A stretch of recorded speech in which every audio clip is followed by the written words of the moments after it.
What's up, you guys? Your girl G, what it do? What's up? Really quick, want to come and talk to you guys about Real Housewives of Atlanta. There wasn't really like too much, you know. I think everybody just kind of agreeing that Real Housewives of Atlanta this season, we either need new producers or new ladies, point blank, period. But let's go ahead and get into what happened this episode. So we opened up with Drew and her sister. They're doing the mental health retreat. I really appreciate more talks about mental health going on because it's super important, especially to women who are married to, because like Ralph, y'all know Drew head is all types of effed up. I'm sorry if my voice sounded a little scratchy. I got something stuck in here. But yeah, if you married to a man like Ralph, your mental gonna be all the way effed up. So she definitely need this mental health retreat. And I think also too, her sister coming, I think kind of was the universe telling her like, you're gonna be okay. You and your sister, you know, your sister's back. You'll have the support that you need. Like, it's okay to walk away. Like, a lot of women really underestimate like how the universe be giving you little signs of like, oh, this your exit. Like, you've been on this highway a long time, but we have come to the end of the road, okay? And it's time to let go.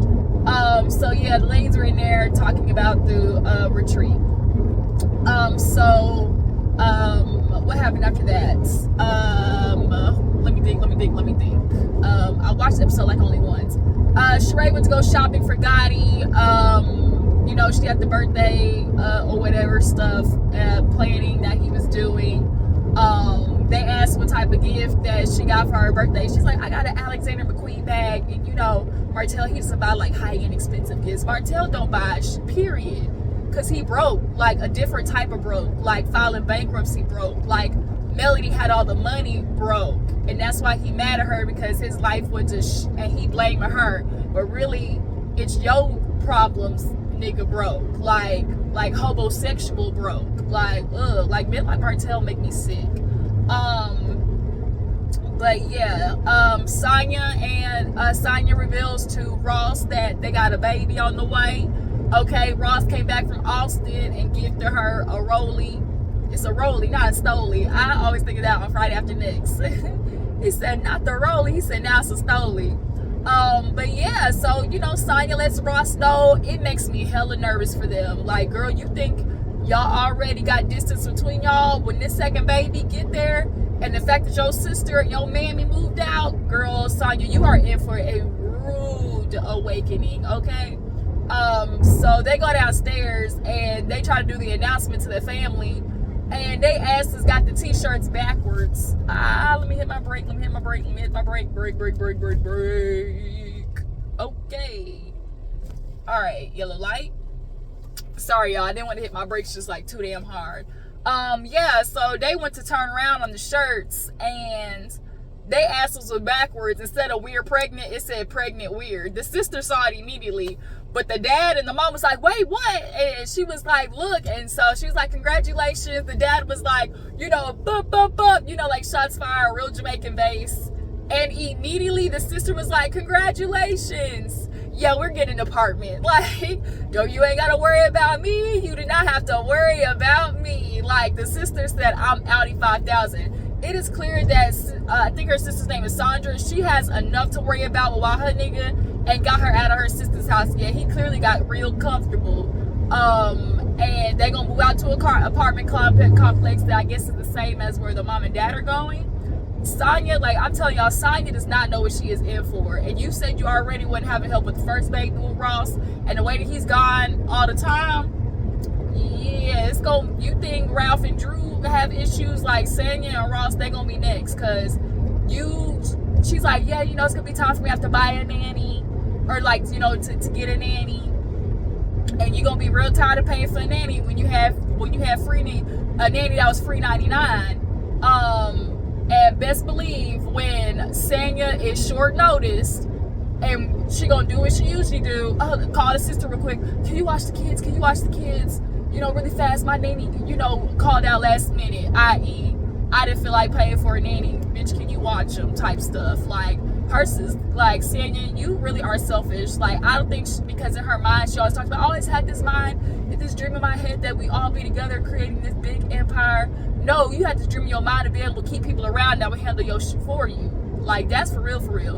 And like your sister said, I got my own life. I can't be watching your kid, and now kids, oh no, sis said, I'm out. Like, it's like, yeah, congratulations, but we all know immediately what that sister was thinking. Like, hell no, you don't, my name Bennett, I ain't in it. Don't you try to expect me to watch these kids.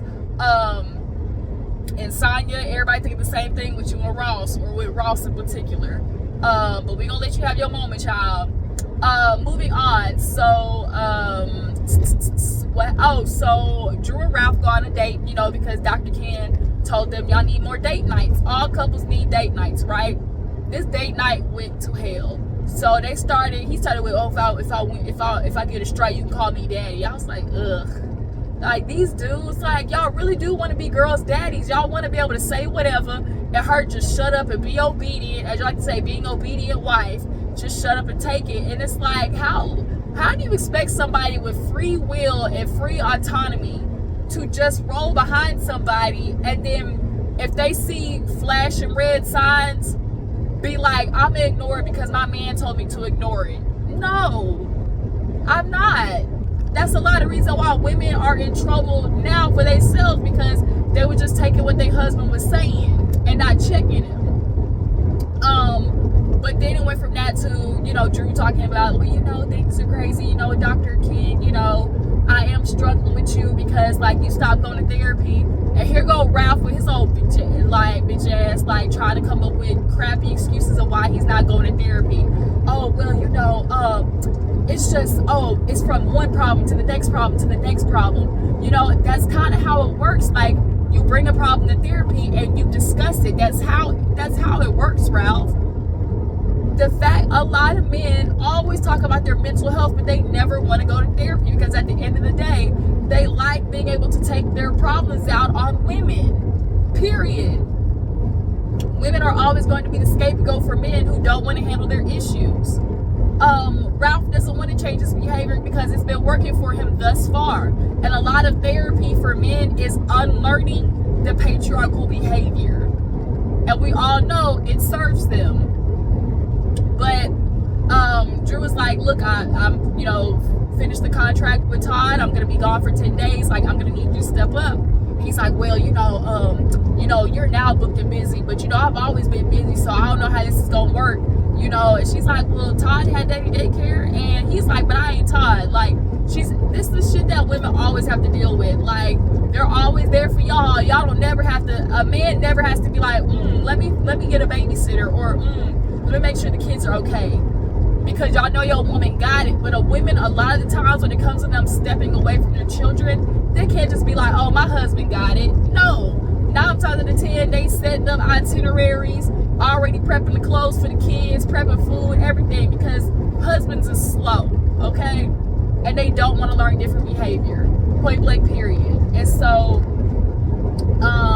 then she started talking about, like, you know, you're not going to therapy, but I'm still going. You know, like, I'm not going to try to force you to change, make you change, and I'm damn sure not going to live in you. And I was like, you can tell therapy is working for Drew, because there comes a point where, like, as a wife, you do start to feel like these Negroes' mothers, because you are watching their behavior be, like, disserving to everybody in the household. But we'll see later on in the review, like, how she talked to Dr. Kim. But you can tell that Drew's going to therapy, and she's really working on herself, regardless of if Ralph wants to or not. But Ralph not going, and he was like, I want to be like Barack and Obama. And it was like, nigga, like, he meant exactly what he said. Barack and Obama. It's like, nigga, you do understand he had a wife, right? Like, you forget you have a wife. All these BS excuses. And then, like, it's real, what did he tell her? It's real philosophical, you know, it's real deep, you know. And she's like, I graduated early, like, I'm not dumb. Like, niggas be think, like, he always be trying to, it's word salad. He just like Marceau, where if you put a bunch of, Marceau and Maurice, if you put a bunch of big words together, it'll sound good. Shut the fuck up. Drew has the reading with Candy and Todd. And I saw that reading table, y'all. I know I was not the only one thinking, like, this is the cast. The problem is, Todd, like, you say you want your stuff to succeed. Kandi called him out of confessional, like, you know, Todd needs this to work because at the end of the day, like, he's like, oh, my first priority is the restaurants and then this movie. And Kandi's like, that's a lie. He said, don't you tell me what I need. He was like, but I do need this movie to work. Like, for Todd's confidence and for his ego, he needs, like, the movie to be something because he's always been there for Kandi, and Kandi knows that. It's like she needs to get behind this movie full force because she knows, like, Todd in the back of his head is always gonna feel like Kandi's husband. That's what it is, like, Kandi's husband. You're Kandi's husband. But the thing is, Todd, like, I know he don't want to ask Kandi for money to invest, but at the end of the day, like, with your cheap ass budget, you're hiring, like, I can see Drew, but Manetta and things like that, like, you're hiring them. But, like, if you want this to be big, you need to invest. You need to spend money in order to make money. And Todd's not doing that. He seems like he's always taking, like, motherfucking shortcuts. So they did the table reading and everything, and Manetta and Drew and all of that. Like, it's cool for the moment. It was awkward between Kandi. But see, Drew, here's another thing that got your slip showing. If you felt like Kandi was lying on you, a bold-faced lie, why would you want to work with somebody like that? See, that's the thing for me. If somebody was lying on me, I wouldn't give a damn who they are. I'm not working with you. Like, if you're bold-faced lying on me, like, no. So that to me is another thing that made me look at Drew like, bitch, you lying. But moving on, Kandi goes over to Kenya's house with Shamia, and Shamia's been gone, and Kenya fills the girls in all wanting to have another baby. And they're like, you know, how? She's like, well, I have embryos. Or no, because Kandi was like, who gonna be the daddy? And she's like, well, I have embryos, you know, from Mark. And Shamia was like, oh my God. And Kandi was everybody else. Like, Kandi was viewers' reaction. Kandi was, like, social media's reaction to, like, bitch, Mark. Like, Kandi tried to be the friend that wasn't just outright negative, but her face said it all. Her face was saying, like, Heifer, you dumb as if you think that's the right thing to do. Mark already makes your life a living hell, and you want to add another baby from him to it? Girl, if you don't get your ass to the adoption center ASAP. Shamia, she has a surrogate too. Actually, it was Kandi's previous surrogate. Surrogates are the way to go for a lot of women because of the health risk. Like, you put your life on the line anytime you're wanting to have a baby. Period. But yeah, Kandi was in that confessional like, is Marcus the daddy? I don't think that's not sounding. That's like what you talking about, Willis. Like, that ain't sounding good at all. So then Shami's like, so fill me in on everything, and they were like, well, recently was Sheree's birthday, and Kenya was letting Shamia and Kandi know that you know, allegedly Martell was looking for Cashapps. Martell was out here asking for Cashapps. he was asking. He done took the ladies to Nobu, and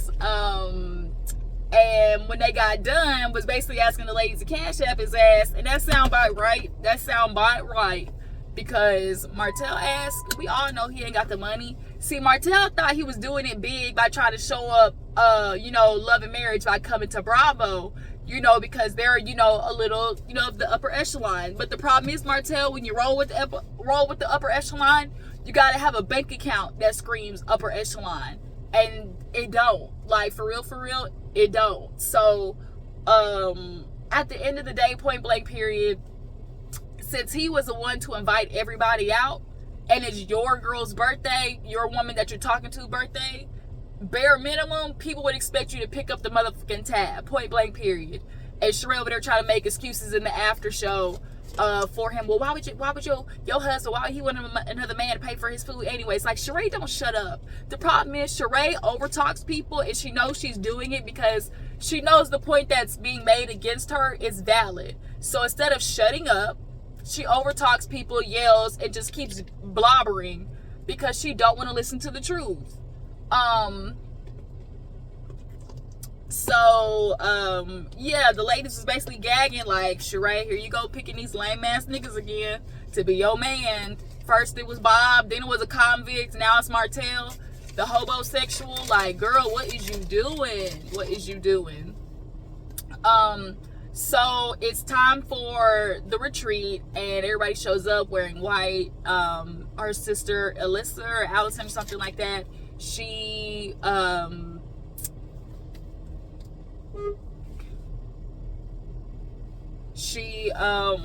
you know, introduces everybody to the retreat and everything. And they go in, they do drop it. Drew made sure she had to put that drop it of Drew in there because everybody has been looking at her like, girl, you ain't dropping it. And so Marla, her messy ass, she's like, I Google dropped it with Drew, and the internet looked like it dropped Drew. I was like, yikes. Not Drew becoming the next Sheree at all. That's tragic, real tragic. I'll continue with you guys later. All right, y'all, I'm back. I have made it home, and let me go ahead and finish off this episode of Real Housewives of Atlanta. So basically, we make it to Drew's mental health retreat. It definitely looks super cute, super good. The decorations, everything, they turned the room out. The sister was up there basically explaining what they were doing. Drop it with Drew. Girl, drop it with Drew. She trying to push it, and Marlo saw that the internet dropped Drew. Okay, so she's on the same page that Sheree Whitfield is on. Okay, so they do like sound bath, like a meditation room. After they do the workout, the guys were out there. Okay, now hold on, y'all. Was I the only one that peeped the friend and Ralph talking outside a little? I was looking at it with my good eye, like it was, cause I could have sworn in there I saw like, oh, you look good, like you dress head to toe or something like that. And the way she looked back, I ain't like it. Like Ralph is one of those dudes who purposely extends attention to other women to piss Drew off. And he just, well, speaking of pissing Drew off, when they walk into the health retreat, Ralph starts hugging everybody but Drew. And Drew kind of like low-key, I don't want to say made it worse, but put a spotlight on it because she was like, hey, husband. And he's ignoring her, walking around the room, and everybody's like, yikes, like, yo, like, did he really just walk in and not hug his own wife? And Ralph is one of those Negroes who looks for opportunities to cause conflict. If I cause conflict, I don't have to talk to her. I don't have to entertain her. Then I can give her silent treatment. Then she'll come begging back for me because what she wants from me most is love and affection. And so Ross walked around Ralph kind of first. So he reached Drew first. So Drew just gave him a hug, then tried to reach her husband. And Ralph took that as the opportunity to be a dickhead, point blank, period. So she finally is like, hey, husband, give her a kiss. And he tried to cop it off like, oh, you hug somebody else, I ain't see you. Like, Ralph, I can't stand people like him. Niggas who think they the smartest in the room and love to play on your intelligence. Y'all, if y'all been on my channel for a while, y'all know that is like a trigger. Trying to play on my intelligence. Oh, my God. Oh, my God. So, yeah, the other ladies picked up on it. It was just kind of like, Ralph is just dickhead. Like, that's the only word that explains him. It's just dickhead. So yeah, so the ladies, they do the meditation room. Candy ends up crying. Marlo talking about, I can't breathe, the room stank. Candy definitely could use a mental health retreat because she uses work and everything as a way to keep her busy from really addressing the stuff that she got going on in her life. So they sit down and eat the food. Everybody's like, oh, this kind of reminds me of Portugal. And she's like, well, I was kind of inspired by Portugal because, you know, I stormed off instead of handling my feelings. And, you know, it was just everything I was handling. And they were like, and Sheree's like, well, speaking of handling everything, like, are you okay? Like, is the court case handled? And she was like, yeah, you know, we got to wait for 30 days for the proceeding, or like for the official, like, the official jurisdiction, or whatever it was. And they were like, okay. And she was like, yeah, you know, it's just a lot because it went from 1,000 to 10,000. And Candy was like, 1,000 to 10,000, but when you look back on all the papers, it say 1,000. So then Drew and Ralph, they're doing a camera back to back of them both recounting the situation. Now the lady did come out with some proof, basically talking about how like they asked her for food, but then when she got there with food, everybody liked it so much they were asking for more. And then they started asking her to do other stuff. So I think what happened was Drew felt like the food tasted good and was like, let me see what else this heifer can do. And so you got me filling in for trying to fill in on these other spots, so I want to be reimbursed for those as well. But the way Drew and Ralph was talking about it wasn't matching up. Are we surprised? No. So then Cynthia's there. Y'all know Cynthia, 50 Cent trying to get back in the gang, you know. You know, we gotta get 50 Cent back there. I know me be mad, y'all, to see Cynthia there before her. So Cynthia's like, yeah, what's been going on? Da-da-da-da. I heard there's kind of a split going on. And Monyetta starts talking about Courtney allegedly calling Drew a bitch. Now, from what I saw, I feel like she pointed to Sanya and called her a bitch. Am I missing something? I really feel like I saw Courtney point to Sanya. But y'all drop down in the comments to let me know what y'all saw. So, of course, Courtney, you see how they went from cousins to cousin-in-law? So, it's like, I didn't say that, Drew. I didn't say that, Drew. And she was like, oh, really? So then, because we were talking about the collusion, and Candy's like, it's definitely an alliance going on. Sheree, Marlo, they were trying to get Courtney on this side, clearly. Sheree's just trash. She's not loyal to nobody, which is why her ass ain't gonna have no real friends. Sitting there talking about her birthday, like, oh yeah, you know, the girls show up for me. You know, I invited people who were, you know, who I've known for over, you know, 20, 30 years. And Candy's like, you got Courtney there, but you ain't invite me, somebody that you've known for 20 years. Like, shut up. Like, Sheree is so fake. So they were, and of course they used, well, we don't want to invite you because at the end of the day, like, we didn't think you was gonna come, you know, because you booked and busy, you worldwide. And Candy was like, still send me. I think for Candy, it's like, it shows at least a thought, like, you know, like a thought. And so Cynthia's like, bitch, it was at Nobu, so, you know, I'm always show up for Nobu. That's one of my favorite places. And for Sheree, it's like, Martell was the one, from my understanding, sending out the invitations. So he wasn't going to invite Kenya, and I don't know if he was going to invite Candy because I don't know what he thinks about Candy. So yeah, I bet Martell asked her, well, what restaurant you want to go to? She's like, well, let's do Nobu. And his ass did check that damn menu price. So when he got there, I know his ass was nervous, watching everybody order their food. I know his heart was pumping through the roof watching everybody order their food. And then he saw that $1,500 and was like, yo, Cashapp me, please. I bet his anxiety was through the roof when all that shit started adding up. He couldn't even enjoy his meal because he thinking about picking up this check at the end. But yeah, like, they were basically talking about that. Monyetta and Courtney go back and forth over who called who a bitch. And then I think they leave after that. Oh, the picture. Sanya reveals to the ladies that she pregnant. They didn't even see it at first, but she finally sees it. They hug her. So then we get to the end of the episode, y'all. And Drew looked really gorgeous, y'all. I love that natural look on, like, Drew was very naturally pretty. But this is her first time seeing Dr. Ken in person. They've been doing Zoom appointments. And so she sits down with him and, you know, she's like, I'm just glad to see you in person. He's like, yeah, you know, we've been, you know, talking for at least 13, 14 months. So clearly Drew's really been doing, you know, her therapy. And so he's like, you know, well, usually when we see couples, you know, he's like, usually we do see couples, you know, not taking it seriously and fall off. I really feel like Dr. Ken, in a very, you know, undercover way, was telling Drew, like, bitch, this is your exit. Because he was like, yeah, you know, we see people fall off all the times and, you know, they're not really taking it seriously.